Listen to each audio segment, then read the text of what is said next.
Reporte 10. Entrevistas y comentarios con los personajes de la política, la economía, la sociedad, la cultura y el deporte que inciden en la vida de quienes habitamos en la península. Reporte 10, conducido por Lilia Arellano, Abelardo Martín y Francisco Rodríguez. Periodistas con 4 décadas de experiencia en prensa, radio y televisión nacionales. Reporte 10. Comenzamos. Buenas noches, bienvenidos otra vez a este espacio de comunicación que es de usted y es para usted. Reporte 10. Esta noche, Claudia Rodríguez, Abelardo Martín, buenas noches. Muy buenas noches. Buenas noches. Platicaremos con Giselle Pérez Blas. Giselle Pérez Blas es directora de una empresa de comunicación estratégica y de manejo de crisis, Auguro. Y esta noche nos acompaña para que nos platiques cómo se construye un candidato, Giselle. Hoy que estamos precisamente pues viendo que hay precandidatos, pero aún no hay candidatos. ¿Cómo construimos una candidatura? Bueno, primero muchas gracias por invitarme. Y yo creo que este año, 2018, desde el 2017, está rompiendo absolutamente todos los paradigmas. Quien quiera construir un candidato como antes se va a enfrentar a un ciudadano que literalmente te está diciendo no pasas, ¿no? Entonces, como estratega, sí te digo que estoy teniendo que reinventar todos los procesos. Usualmente tenías una investigación cualitativa, cuantitativa, eso te daba el mapa del territorio, ¿no? Más o menos dónde están tus puntos fuertes, tus puntos débiles, electoral y también en materia de temas. Explorabas una propuesta que conjugara, al menos en mi caso, deseos y necesidades, pues son dos cosas distintas. Necesidad es un tema de ejercicio de gobierno. Y el deseo es un tema de popularidad y de manejar estos equilibrios entre lo que espera la gente y lo que puedes dar, ¿no? Especialmente gobiernos que están llegando a una crisis de quebrazón absoluta de los estados. ¿De legitimidad, podemos decir? De legitimidad por cómo tratan de llegar, ¿no? O sea, cuando construyen en el autoconsumo, entonces es la propaganda para mí, para mi partido, lo que a mí me gusta, lo que yo creo, ¿no? O incluso también de capacidad de gobierno, o sea, llegas y encuentras un barco que está a la deriva y completamente quebrado, entonces hay que volverlo a restablecer, 6 años no es suficiente. Entonces, con ese historial, yo les digo de pronto que por décadas, más allá de los temas de corrupción, etcétera, el político se cegó a sí mismo y entonces consume lo que todos los días le dan otros políticos. Y lo que él con sus asesores recibe y lo que él con sus encuestas percibe. Y este ego ha hecho que vaya ahondándose la distancia con el ciudadano, más allá del enojo social, a una cero comunicación. Yo hablo, tú no me entiendes, tú hablas y yo no te escucho. El ciudadano fue cambiando. Se fue nutriendo, por ejemplo, de estímulos de comunicación no gubernamental, sino su narrativa la empezó a construir a partir de estímulos de autoconsumo, o sea, de yo elegir qué encuentro, en qué me entero, etc. De valorar las luchas cotidianas que el político les quita, ¿no? Porque yo gano la beca y tú la presumes. Claro. Y luego de este proceso de yo sé cuándo me vas a dar y cuándo me vas a dejar de dar. Entonces se vuelve casi pragmático.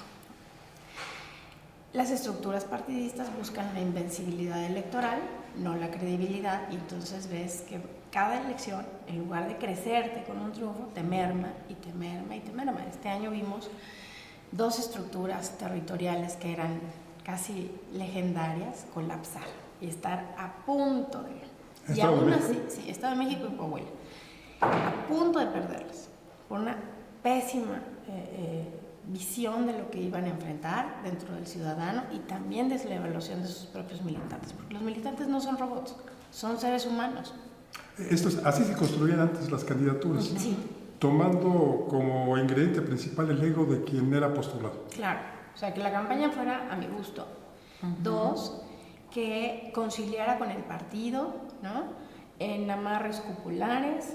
Y de pronto esto de los candidatos de unidad que empezó hace unos años O sea, te quebraba las figuras que realmente tenían peso territorial. Y posibilidad, ¿no? Y entonces tenías que servirle de escalón a figuras impuestas. Claro. O sea, quebrando y quebrando y quebrando. Y es un poco como un temblor. Por eso cuando digo el sismo, no solamente me refiero al sismo como tal.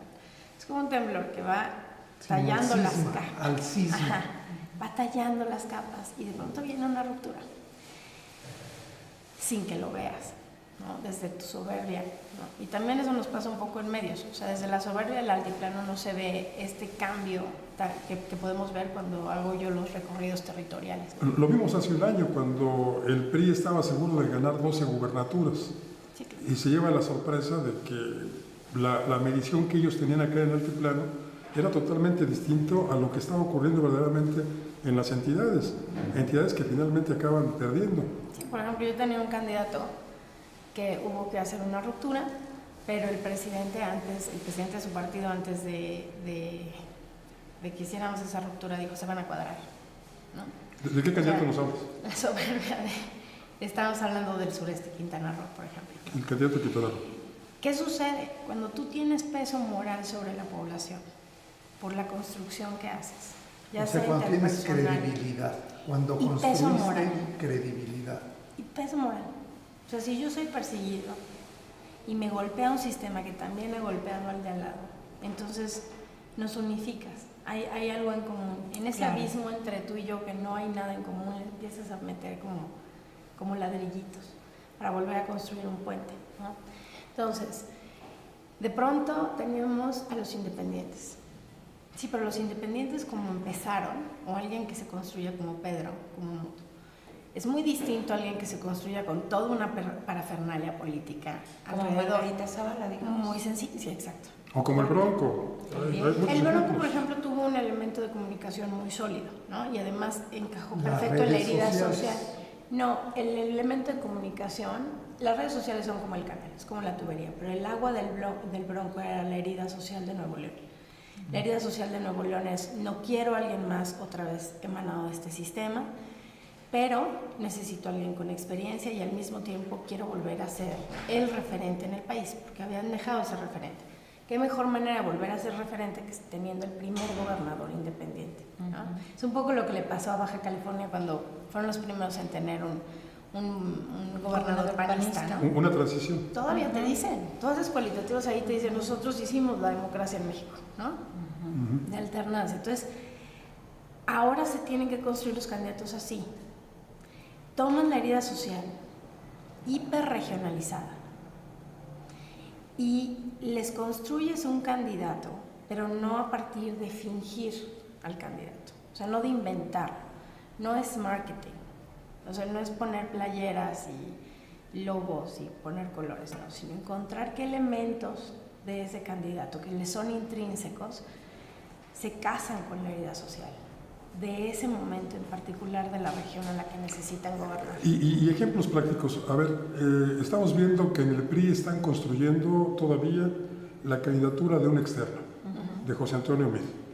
Y lo hacen en base a mucha mercadotecnia, a muchas presentaciones públicas por parte del precandidato, vamos a llamarle precandidato, de este partido. ¿Es correcta la estrategia que están siguiendo? No.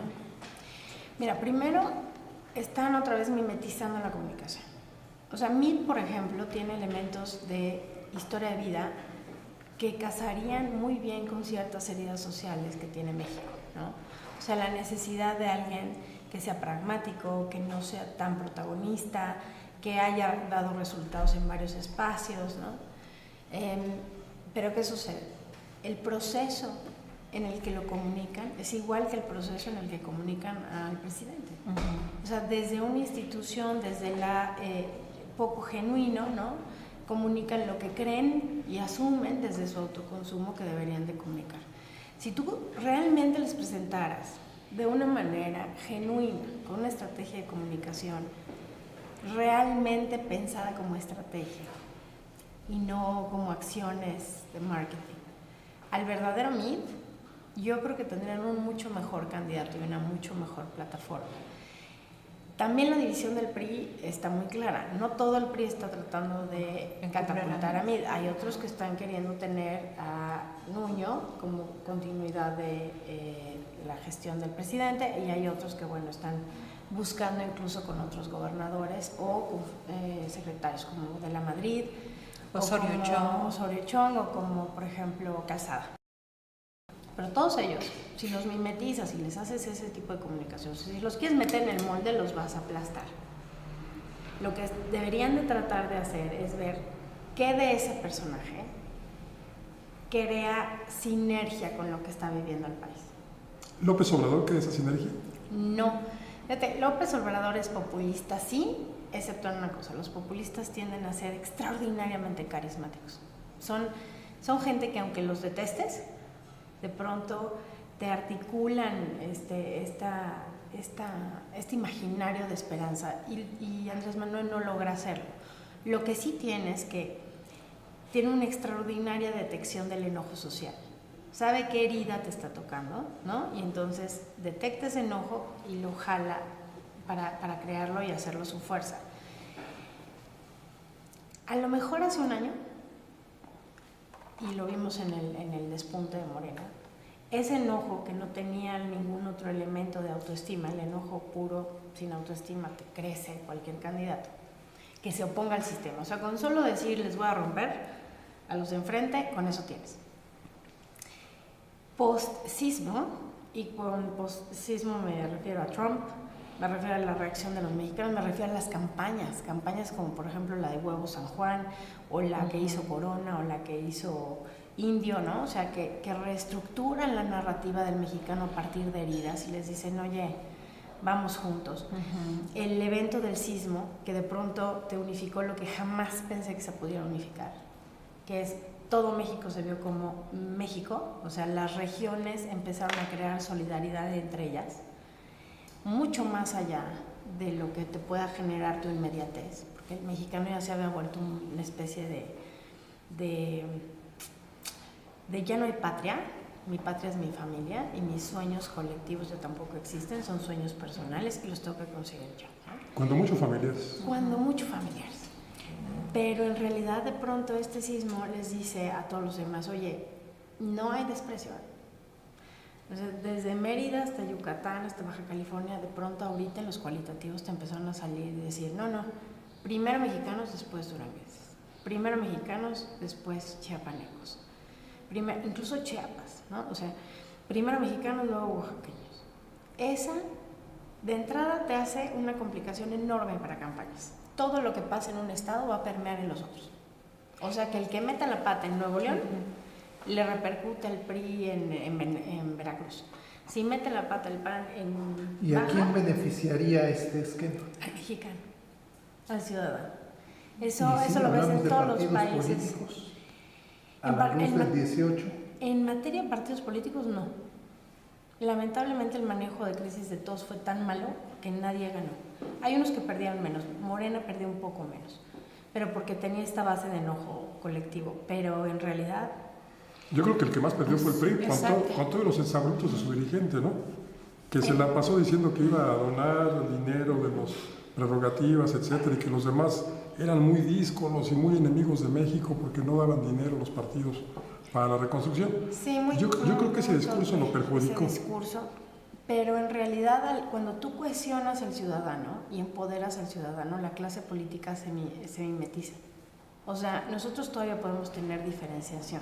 En realidad no. De hecho, te puedo comentar una anécdota personal. Las mediciones que se estaban levantando post-sismo fueron absoluta y completamente inútiles para poder medir marcas. De hecho, estamos cambiando la metodología completa de cómo medíamos antes, ¿no? Ahora lo tenemos que hacer en infinidad de niveles. Las redes sociales, por ejemplo, que antes de esos procesos eran más bien campos de batalla de contracampaña. La gente, el ciudadano casi lo consumía como entretenimiento, pero realmente no tenía un peso en el voto. Ahora sí. Ahora sí se empezaron a informar mucho más a través de esos, y creo que en esta ocasión nos dio algo que es bien relevante, que las redes sociales se dieron cuenta de que articuladas la capacidad y el poder que pueden generar. Antes era mucho de chiste y desgaste y de memes, y de pronto el meme ya tiene otro simbolismo, ya tiene otro contenido. De hecho, perdón Giselle que te interrumpa, ahora que dices la articulación de la opinión pública, en este justo momento está teniendo un peso específico, saltándonos un poquito del tema, pero sí advirtiendo cuál es el poder de la sociedad opinando en la restitución en su cargo del fiscal electoral, ¿no? O sea, eso es lo que llama la atención, la presión ¿no? al INE. Exactamente. O sea, se dieron cuenta, hace cuenta que el ciudadano lo que hacía todos los días, que es resistir desde este embate del político, ¿no? De pronto dice, ay caray, somos más. O sea, ¿no? Y además somos más y si nos organizamos y tú tienes dinero y tú tienes medios y yo le sé y yo estoy en territorio y yo mando la foto. O sea, el peso de la actuación de cada quien, de pronto en la articulación, ya tiene una relevancia. Entonces, es más difícil ahorita hacer contracampaña en redes que hace un año. Porque ahora la gente va a consumir y va a ver quién lo mandó, cómo lo mandó y si llegó de verdad. Y lo están cotejando con otros medios. Porque ese campo de batalla es también aprendizaje, ¿no? Sí, pero ahora sí se los ganó por completo el ciudadano, ¿no? Pues qué bueno que se los ganó. Si nos permites, hacemos una pequeña pausa y enseguida volvemos. En un momento regresamos a Reporte 10.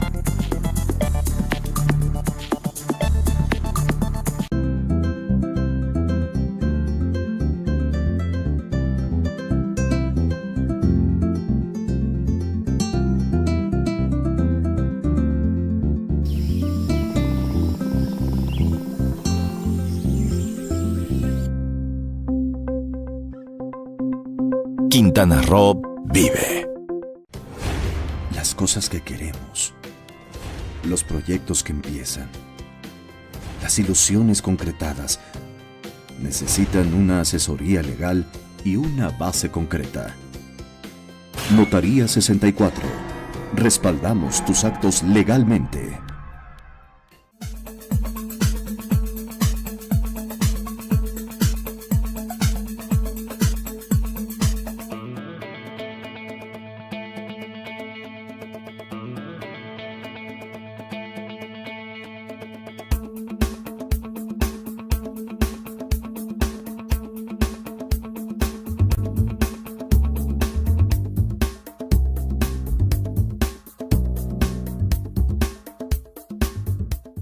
Gracias a los esfuerzos del gobierno de Isla Mujeres, Administración 2016-2018, Playa Centro en Isla Mujeres cuenta con el distintivo Blue Flag. Dicho certificado es entregado por la Fundación Europea de Educación Ambiental a las playas y marinas que cumplen criterios establecidos de calidad, seguridad, educación e información ambiental. Con ello, no solamente se ha logrado mantener el distintivo Blue Flag, sino que este año será ratificado.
Gracias por continuar con nosotros en este Reporte 10. Platicamos con Giselle Pérez Blas. Ella dirige una empresa, como le decía, de comunicación estratégica, Auguro, y ha recibido premios por su labor. No solamente te premian aquellos para quienes trabajas, sino también te ha premiado a tus pares, ¿no es así? Sí, la academia, el último fue de la Academia de Artes y Política en Washington. Sí, supimos de eso. Pero además, no solamente has hecho trabajo de comunicación política y de estrategia política para políticos mexicanos, también tu empresa ha extendido vienes regresando prácticamente de Francia, ¿no? ¿Ya qué hiciste? Sí, estuvimos ayudando. Bueno, primero fue observación electoral, ¿no? Que además fue muy interesante porque ves este empoderamiento donde en teoría y logística es una elección frágil, si la piensas en robar, pero el ciudadano no te lo permite, ¿no? O sea, no hay forma de en que Francia. En Francia, por ejemplo. En México Entonces, es en otra México historia, somos los SWATs de las elecciones, o sea, nos llaman cuando se les... Y fue muy interesante porque además era una candidata, Brune Poisson, que es su primera campaña, y se enfrentaba con la sobrina de Le Pen, ¿no? Que es un avión de candidata. Al final la sobrina se retira, entra otro al BAT, en fin. O sea, fue muy interesante a nivel hasta aprendizaje, te puedo decir. Se ganó muy, muy... Pues qué mérito, ¿no? Que una mexicana vaya a Francia a hacer ganar a una candidata que se enfrenta nada menos que un familiar de quien representa la ultraderecha francesa, ¿no? Sí, Pues habría que aplicar en México la metodología, no del candidato, sino del sistema, ¿no? Sí, ojalá. Sin embargo, tiene que venir del ciudadano. No puede ser un tema que uno lo imponga. Sí, claro, los franceses son educados, valga la redundancia, con educación cívica desde el nacer. Y el Estado tiene un papel preponderante en salud, educación, pues lo que es los tres grandes servicios logros sociales de la Revolución Francesa, ¿no? Sí, y además, ¿sabes qué? Pasó, pero al final traemos todos el mismo tema, ¿eh? Porque también regresé de Colombia y fuiste a Colombia también a hacer otra campaña. Además tuve el privilegio de trabajar con el Eso se senador parece Navarro. más a México, sobre todo. Pero hace un tiempo. No, O sea, no. como hace un Colombia tiempo. nos lleva a la delantera y nosotros vamos repitiendo lo que a Colombia le pasó primero hace 40 años, después hace 30, después hace 20, y ahí vamos. ¿Por qué? Porque nos enganchamos en ese patrón en donde el delito pues es lo que funciona y es la formación de territorios y el debilitamiento del Estado. Sí, hubo un momento en el que se decía que México se iba a colombianizar. Y yo creo que hoy, del narco, ¿no? yo creo que hoy el peligro, en todos los aspectos, ¿no? A partir del narco. Pero hoy creo que el peligro para los colombianos es que se puedan mexicanizar, ¿no? Sí, de hecho, a ver, yo te voy a poner lo que yo encontré en Colombia, pero además tiendo a no... O sea, la forma en la que puedes trabajar es no asumir nunca, ¿no? Porque de otra manera no asumes. Porque el mismo ciudadano, el mismo municipio te cambia, es naturaleza humana. Claro. Yo puedo cambiar de opinión 2 veces al día, ¿no? Entonces, en el caso, por ejemplo, de Colombia me encontré con partidos que también están en el autoconsumo, pero por ideologías. No en esta como bandada de intereses, ¿no? Sino por ideologías. Entonces es muy complicado que alguien de izquierda y alguien de derecha puedan comunicar hacia la audiencia porque están discutiéndose entre ellos. Entonces hay una polarización que no tenemos en México. Aquí no tenemos polarización de izquierda y derecha. Y por eso puede darle Frente Ciudadano, porque esa polarización hoy en México, por eso Frente Ciudadano pueden el PAN y el PRD convivir, o lo vimos en 2016. Las elecciones donde el PRI es derrotado, pues es derrotado por una alianza PAN-PRD precisamente. Sí, pero en realidad ninguno de los triunfos contra el PRI es del PAN-PRD. No fue con estructuras del PAN-PRD, yo puedo decir, es de la sociedad civil, con ni un siquiera los candidato votos, Giselle, que te articulan, ni siquiera los votos. O sea, es más, haz las cuentas, aún si fueran cuentas así como de tus canicas y mis canicas, claro. No te alcanza ni para, pero ni para empezar. Igual el PRI, o sea, el PRI se articula a partir de un candidato que te articula la militancia. Si tú les impones a uno, se te truena la militancia. Van a seguir siendo priistas, pero de eso a que jalen contigo es una cosa. Pasó en el 2000 con Madrazo, ¿no? Claro. Que se autoimpone como candidato del PRI y rompe al partido. Claro.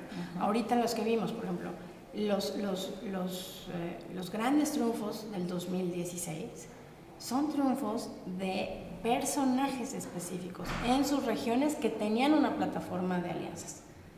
Pero eran los personajes los que vinculas con el ciudadano.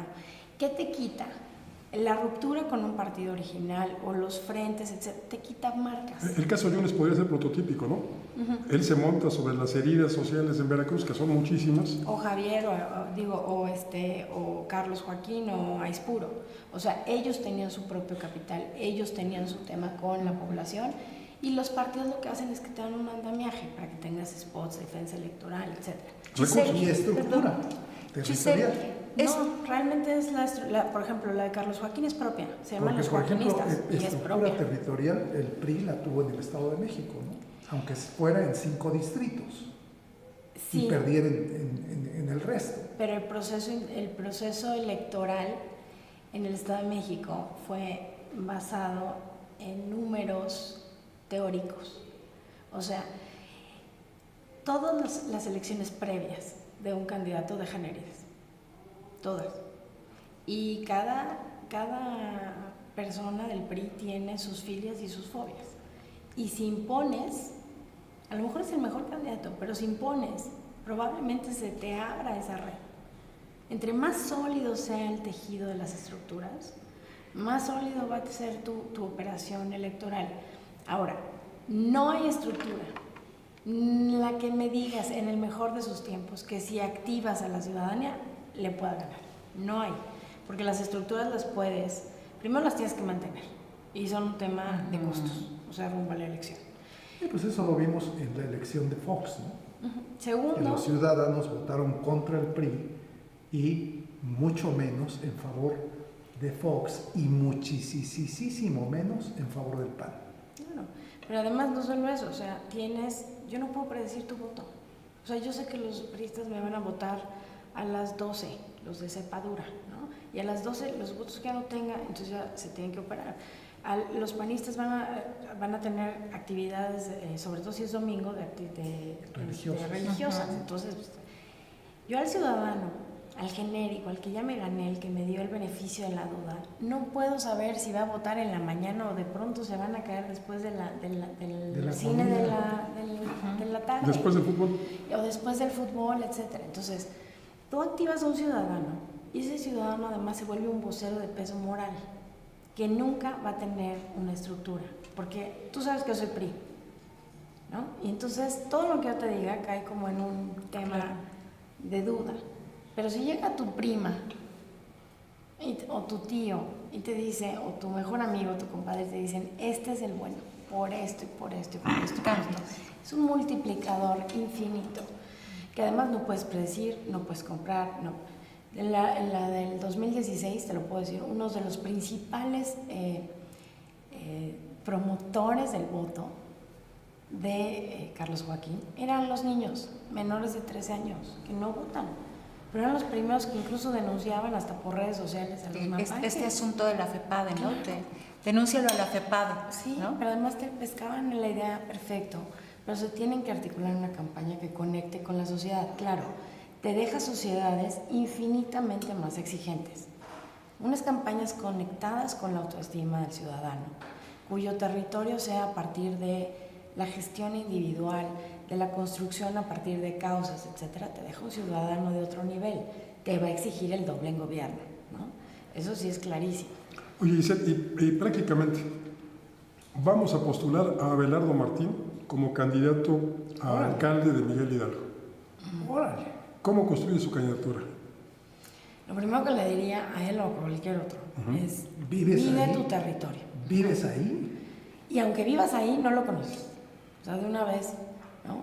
Y aunque seas un hombre de entre 40 y 50 años, no sabes lo que piensan los hombres entre 40 y 50 años. O sea, lo primero es medir, pero antropológicamente, cualitativamente, y ver qué de ti, y además con una muy clara autocrítica, hacer una estrategia de qué de ti funciona para las necesidades de ese ayuntamiento. Y hablando de heridas sociales no son necesidades. Herida social, por ejemplo, en el Estado de México la herida social es la discriminación. Pero en Chiapas, por ejemplo, la herida social es cómo lo percibe el resto de la población. Y tanto potencial, cada vez que alguien saca una campaña diciendo la riqueza de Chiapas, ¿no? Y entonces el chiapaneco dice, y yo sigo jodido. O sea, las heridas, por ejemplo, de Quintana Roo era construir un paraíso para otros. Donde ¿Ya no cambió? Que la herida, Es que dijiste eran. no, en ese momento era, no lo he medido últimamente. La herida social, por ejemplo, de Baja California es ¿por qué no se nos ve como México? ¿no? Esa lejanía. Claro, siempre. Tijuana tiene, si tú asumes que las zonas de frontera no tienen construcción de Identidad. un identitario, un imaginario colectivo, es completamente erróneo. El tijuanense es sólido de su identidad como tijuanense. Y como mexicano. Y como mexicano. Y el tapachulteco también, ¿no? Con una clarísima diagnóstico de que son costa y son los representantes y son la puerta por la que entran a México. Entonces, lo primero es, mida su territorio. Mide su territorio. Vean dónde. Ahorita nos dices qué más, porque vamos a una pequeña pausa, enseguida volvemos. En un momento regresamos a Reporte 10.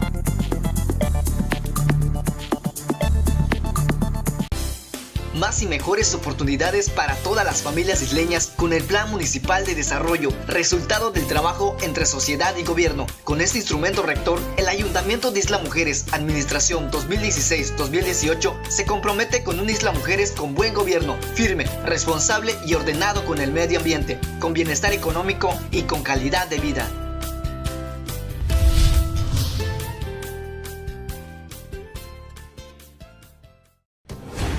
Las cosas que queremos, los proyectos que empiezan, las ilusiones concretadas, necesitan una asesoría legal y una base concreta. Notaría 64. Respaldamos tus actos legalmente.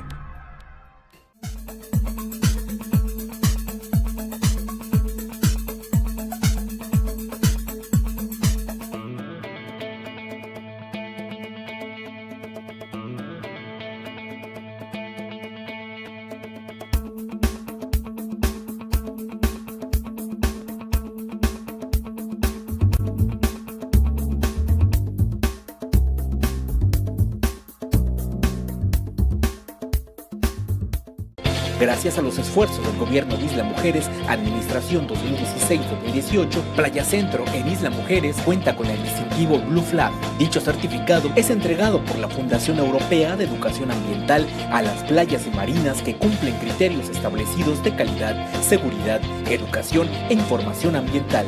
Con ello, no solamente se ha logrado mantener el distintivo Blue Flag, sino que este año será ratificado.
Hablando del poder de los ciudadanos, ahora está de moda ser candidato ciudadano. Y entonces dejas el partido en el que militaste toda la vida o cambiaste de partido 2 o 3 veces y resulta que ahora te eriges como candidato ciudadano. ¿Esto te dice algo a ti? ¿Verdaderamente los candidatos ciudadanos van a ser relevantes en la elección del 2018 de acuerdo a tu experiencia? ¿Qué papel van a jugar los candidatos ciudadanos? ¿Y qué hacer con ellos? Los que sean genuinamente ciudadanos, sí. O sea, que hayan surgido insisto, con peso moral sobre la ciudadanía. O sea, que estén siendo candidatos sin haber tenido relaciones con la política como tal. Los que hayan sido políticos y se quieran vender de candidatos ciudadanos van a experimentar lo que es el rechazo ciudadano. Por ejemplo, ¿qué harías con Pedro Ferriz? Mira, Pedro, por ejemplo, está en un intermedio, porque es un peso moral propio con su audiencia, pero va a enfrentar una audiencia que es muy amplia, ¿no? Y que además no a todos los conocen. Que no es un nicho. Que no es un nicho. No es un nicho. Entonces, ¿por qué tiene una audiencia? Que es un nicho nada más. Claro, y además quien tiene su audiencia y la conoce muy bien, tiende a comunicar para su audiencia y no conoce toda la demás, ¿no? Y se olvida de los demás. Pero creo que precisamente como su expertise es la comunicación, sabe muy bien cómo levantar tópicos.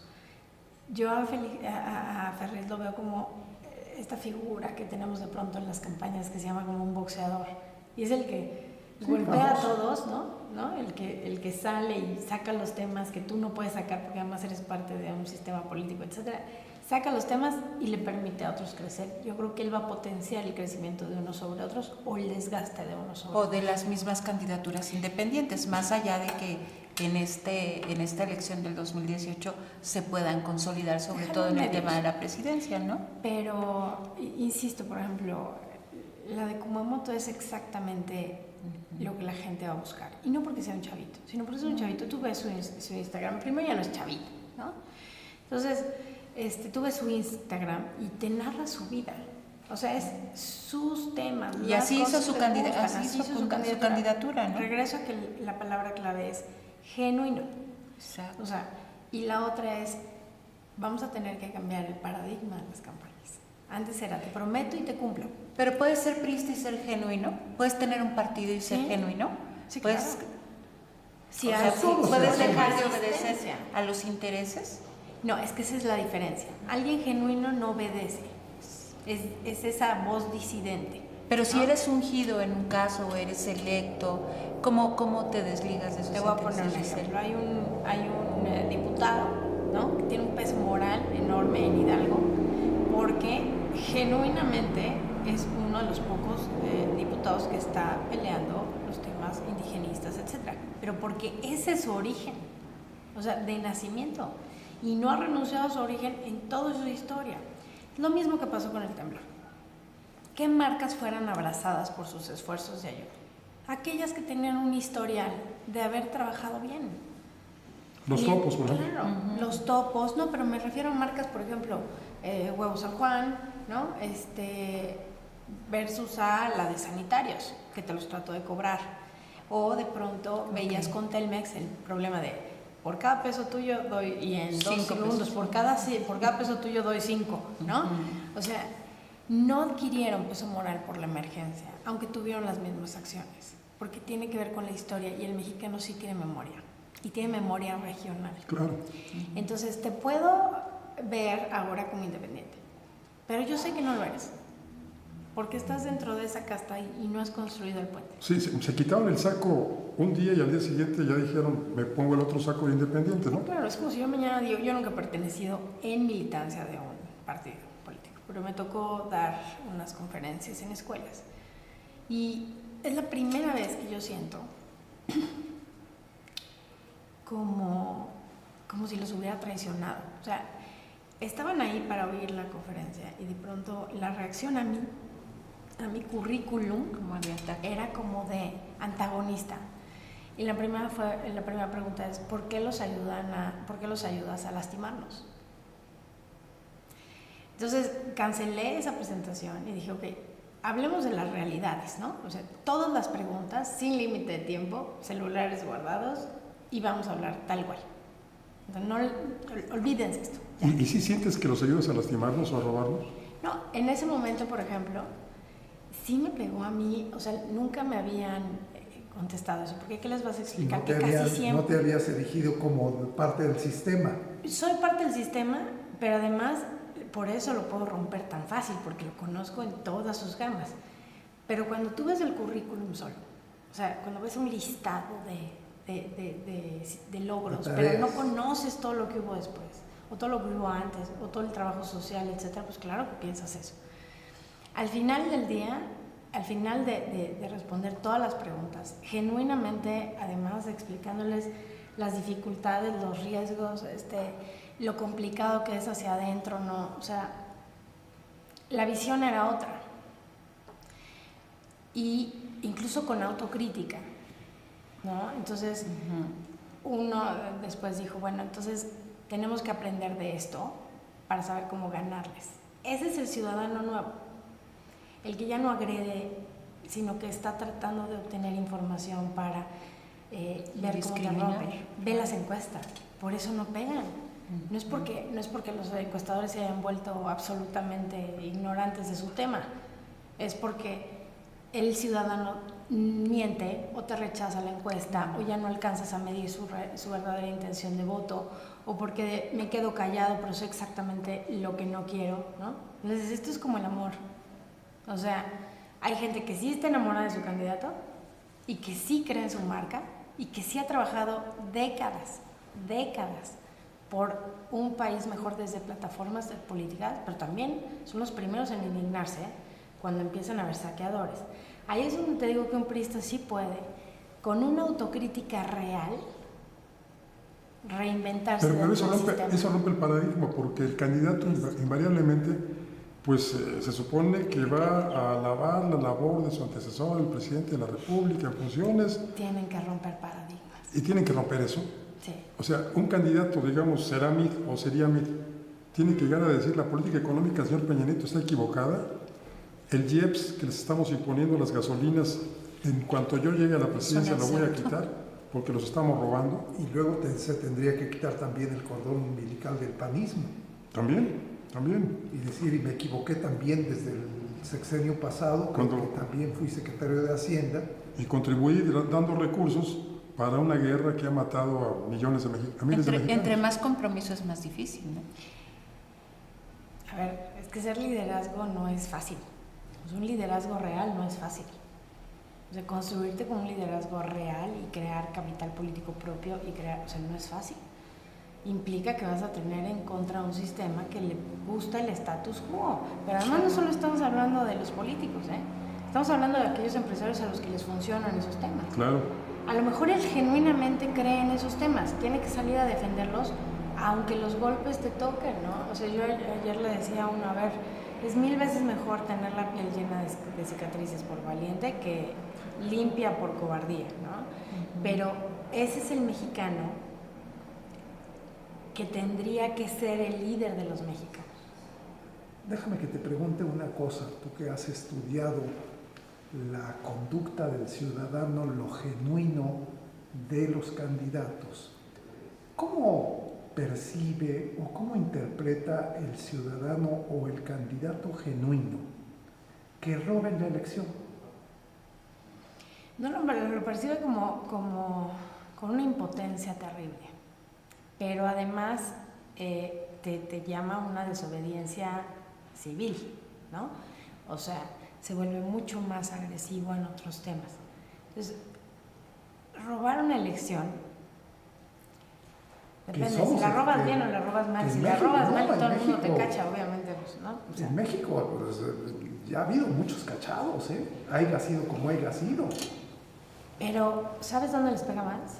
O sea, yo espero que un ratero me robe. Lo que no espero es que el policía le ayude. Claro. Es ahí donde, y no hay otra palabra más que el encabronamiento sale. Y entonces empiezo a buscar todos los esquemas habidos y por haber para cobrarte. Si eso es otro candidato, entonces así te la voy a cobrar. ¿A qué me refiero? Mira, pongamos el caso de un estado del norte. Un estado del norte como Durango, por ejemplo, su ciudadanía, aún la parte priista, decidió que su necesidad de tener historia nueva, o sea, desde la época revolucionaria no habían generado un hito histórico, iba a ser el cambio de partido. Entonces, si yo lo considero un logro mío, y además es un logro que voy a cacarear, y además lo considero, me hice partícipe de la historia, de un nuevo capítulo en la historia del Estado. Claro que voy a ser mucho más conciliador con el gobernador, que no está tan mal evaluado, a pesar de que las acciones de gobierno sí están mal evaluadas, pero el personaje no. Bueno, ¿por qué? Porque estoy siendo parte del proceso. Entonces vamos como que juntos, y entonces de pronto te decían, pues no sé si me va a ir mejor, pero al menos, ¿no? es un nuevo capítulo. Lo mismo está pasando con la población enojada. Te dicen, a ver, muchas de las preguntas que hacemos, y sale reiteradamente, lleva 3 años, te dicen, voy a hacer intención de voto, Morena, ¿no? Morena, aquellos que te lo dicen. ¿Por qué? Porque los va a quitar, o sea, porque va a romper eso, y entonces a lo mejor puede salir algo nuevo. No necesariamente de Morena, sino solo como quitando obstáculos. Entonces ahora tenemos un votante que es estratega. Y de pronto dice, bueno, para que a Paco le quiten su silla, ¿no? Claro. ¿No? Entonces tengo que hacer que se mueva tantito. A lo mejor no va a quedar en el lugar que originalmente quiero, pero al menos te moví. Y en la medida que se puedan empoderar en cada una de las elecciones, ¿no? Vas a ver una diferenciación en el perfil político, porque le van a exigir al individuo. Y el individuo tiene que entrar al quite, ¿no? Ejemplo, las mujeres. No, las mujeres no votamos por mujeres. Te dice todo el mundo, ¿no? Y no es cierto, lo que pasa es que no votamos por cualquier mujer. O sea, los hombres no votan por alguien porque sea hombre. Votan porque tienen una identificación con ese personaje. Las mujeres tenemos también derecho a eso. Entonces, si tú llegas con un grupo de mujeres y me dices, porque soy mujer, entonces tienes que votar por mí, vas a obtener rechazo. Pero se da en todos los segmentos, Giselle, eso de votar o no por una mujer. Por género, sí, o sea, pero también en los segmentos, me refiero a los segmentos del género femenino, sí, porque sí, de alguna manera hay esa identidad, puede haber esa identidad de la generalidad de las mujeres de votar por una mujer, dado el contexto que también que estamos pues de pobreza, falta de educación y demás. Entonces como que también te da identidad, ¿no? Si a lo mejor no tienes de alguna manera esta oportunidad de una preparación, de discernir, de buscar, de investigar, como para que nos represente una mujer. Yo sí he visto en algunos segmentos de la población de mujeres que dicen sí podemos llegar, o sea, es como dices tú, esas ganas de empoderarte desde la casa o desde el trabajo, viendo a una mujer en el poder. Sí, pero por eso me refiero que no es un tema de mujer. O sea, por ejemplo, la construcción de orgullo tiene muy poco que ver con que yo vea tu tema de avanzar y diga, ay, ¿cómo avanza? Yo también puedo. Porque además las bases sociales de este país, es más, las militantes que te ganan las elecciones son mujeres. Entonces saben determinar exactamente qué clase de líder eres. O sea, son las más activas políticamente. O sea, este país no se gana sin mujeres. Pero también, entonces la candidata que llegue, ¿no? Por ejemplo, uno de los principales errores llegan los candidatos y dicen, porque vamos a empoderar a la mujer. Pues estamos fregadas. Lo primero que tendrías que decirles, no. ¿Quién te puede empoderar a una mujer? Ella sola. Claro. A mí nada más se trata de quitarte los obstáculos. Pero ese es el discurso, ¿no? Sí, pero llegan con un discurso de hombre. Exactamente. Y llegan con actitudes de hombre. Y ven cómo están sus staffs. Lo que pasa es que muchas mujeres, para poder avanzar en política, se han tenido que masculinizar, ¿no? No, yo creo que es al revés. Ahí es donde han perdido. Por eso, pero... Entre más se masculinicen, más pierden. Y más pierden y más pierden. Es la experiencia que se ha tenido en muchos casos. En muchos casos. Son excepción quienes mantienen femineidad, identidad femenina. Identidad femenina, porque puedes andar vestida de vestidos y piles y no necesariamente eso te requiere, la feminidad requiere empatía.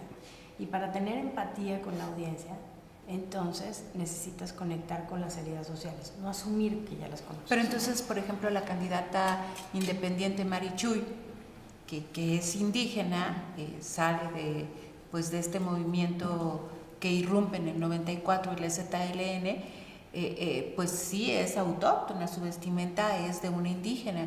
Entonces, será entonces por lo que nos advierte. Es genuina, pero será difícil para que sea candidata. Pero será difícil que conecte con la mayoría de las audiencias, ¿no? Pero sí te puede conectar con las audiencias más vulnerables, o sea, las que se han sentido vulneradas en algún momento por su vestimenta.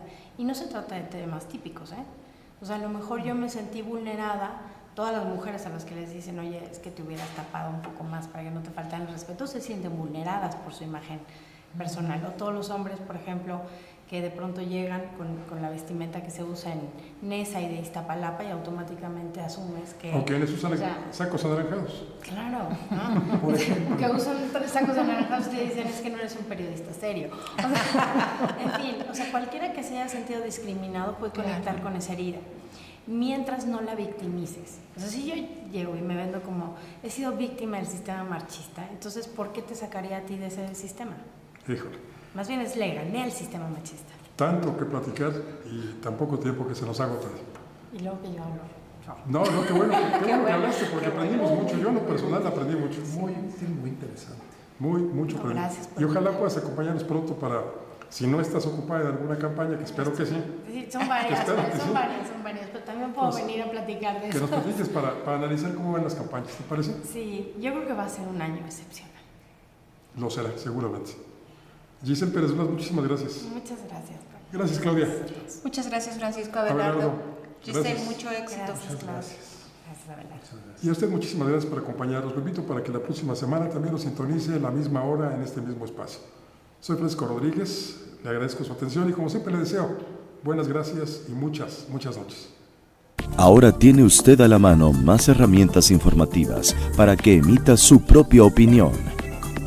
Comuníquese con nosotros, aporte sus comentarios y sugerencias a los correos y redes sociales que aparecen en su pantalla.